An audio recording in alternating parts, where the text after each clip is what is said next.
Hello, everyone. Today we're going to talk about some different multiplication mental math techniques. I've used these ever since I was little and I was in math competitions.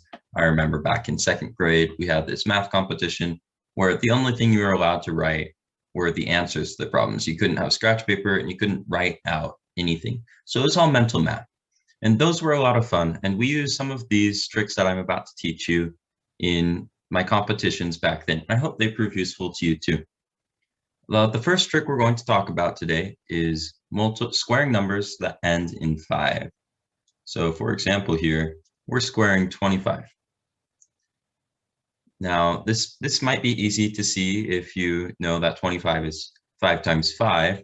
So if you wanted to do this, you could multiply it by 5 and it'd be 125 and multiply it by 5 again, 625. But the other way that you can do it, if it ends in 5, over here we have this little trick. If you have a number that ends in 5 and you square it, the square will end in 25, and before the 25, it will be the number that we have before the 5 times the number plus 1. So in the case of 25, 25 squared is 2 times 2 plus 1, which is 3. So 2 times 3 is 6. It'll be 625. If we did 35, it would be 3 times 4 is 12. So 12, 25, 1, 2, 2, 5. So this one right here, it's 625. That's just a helpful little trick for squaring numbers that end in 5. This next trick I'm going to teach you, they taught it to me and called it bump up. Basically, we're multiplying two numbers that center around a number that we know the square of. So in this case, 24 and 36 are each 6 away from 30. And so because we can find out what 30 squared is pretty simply, we can find out what these two multiply together to fairly easily. And just to give you some background here, I have another video on differences of squares, but it's very helpful in doing mental math tricks.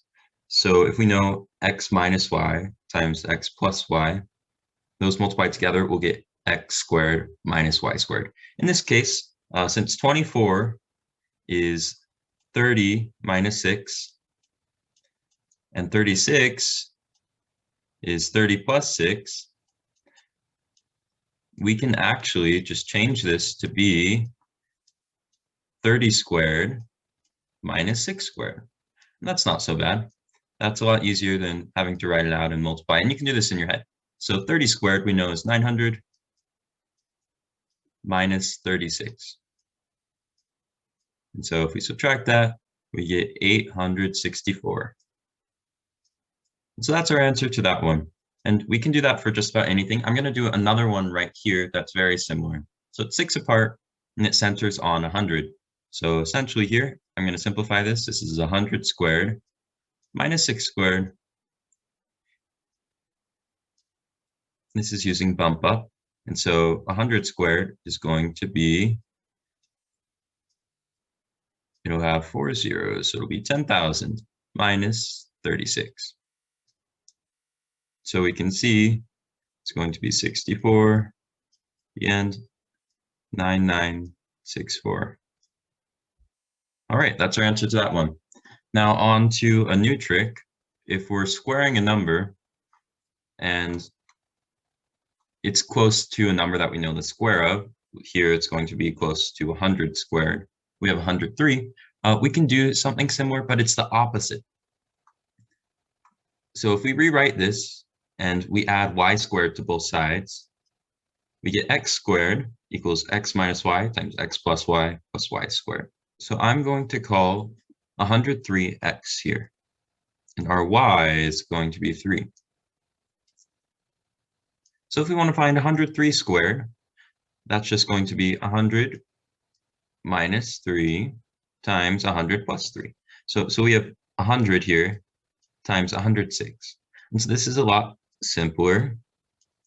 And then we have to add y squared. And so since our y is 3, it'll be plus 9. So 100 times 106 plus 9. So this is going to be equal to 100 times 106. That's just 10600, and that's plus 9. So 10609. And that will actually bring us back down to the last trick that we're going to learn. This is x plus y squared equals x squared plus 2xy plus y squared. This is just this is squaring any number, and we're breaking it apart. And we can do the same thing with 103. You can do 103 squared is, I'm going to say x is 100 and 3 is y. So it's 100 plus 3 squared. You could also do it this way by saying it's equal to 100 squared. So it's going to be 10,000 plus 2 times 3 times 100. So that's plus 600 plus 3 squared. So plus 9. And that's the exact same thing here. I think it's easier to do it this way right here, just because we can center on 103. This is the opposite of bump up. So 100 times 106, and then you just add 9. I think that's a lot simpler, and that is for many cases when we're squaring a number. All right, now let's try the same thing for 17 squared.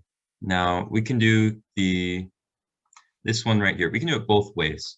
If we do it the first way, we can say 20 times 14.